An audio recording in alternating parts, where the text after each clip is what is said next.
বিসমিল্লাহ মজা খাবার হ্যাঁ, এই যে দুই ভাই বোনের দুই রকম খাবার। একজন হলো খিচুড়ি, মাংস, শসা আর তুমি স্প্যানাচি শাক। হলো খিচুড়ি। খিচুড়িটা কিভাবে তৈরি করেছি দেখাইতেছি। সালাম আলাইকুম। এই যে খিচুড়ি রান্না করতেছি। মাংস দিব, কোরবানির মাংস দিয়ে রান্না দিয়ে দিবে। এক মাংস আর কি মেশাবো, আবার ইয়েও খাবো। দাও এক না আছে কি চিকনাটা দাও। এই যে চিকনা, এটা এভাবে খুব গ্রান আসবে। এভাবে কোরবানির দিনে এটা অনেক মজা খিচুড়ি। মানে খাবো একবার হলেও। কিছু মাংস একসাথে মিশাই দেবেন, খুবই মজা। এখন খাবারের পালা।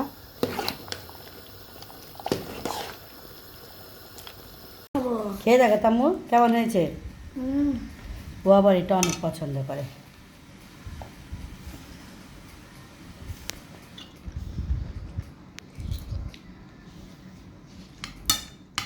কেমন টেস্টি।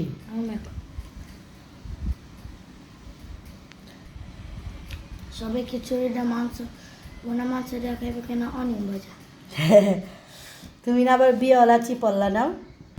এটা এটা পরে খাবো, আর আম্মু আচার দিয়ে খাবো, এটা আরো হ্যাঁ, এই যে মিক্সড আচার আছে, গাজর, কাঁচামরিচ, এটা তো আরও ভালো লাগে খেতে। আমি এখন মাংস খাবো। হ্যাঁ, এই ঈদের সময়, কোরবানির সময় শুধু মাংস খাবে। হ্যাঁ, সকালবেলা কি নাস্তা করবে? পরোটা। দুপুরবেলা বাদ দিয়া গরু মাংস। আর রাতে কি খাবে? মুড়ি, গরু এন্ড রুটি। ওরে বাবা রে, তিনবারই মাংস খাবে। হ্যাঁ বলা। আই লাভ মাংস।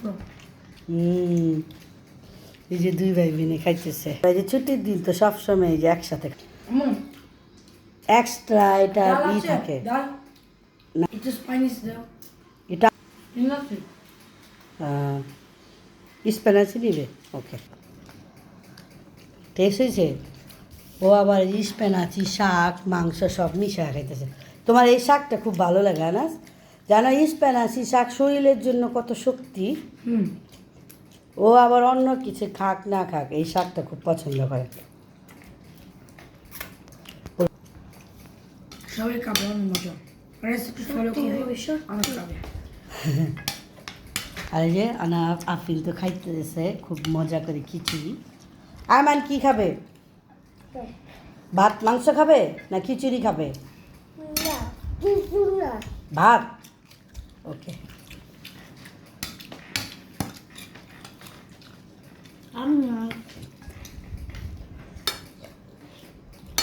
আনাজ ফাস্ট হয়ে গেছে।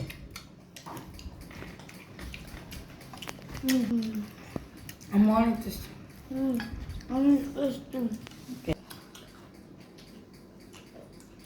তো সবাই ভালো থাকেন। আল্লাহ হাফেজ দিয়ে দাও। আসসালামু আলাইকুম।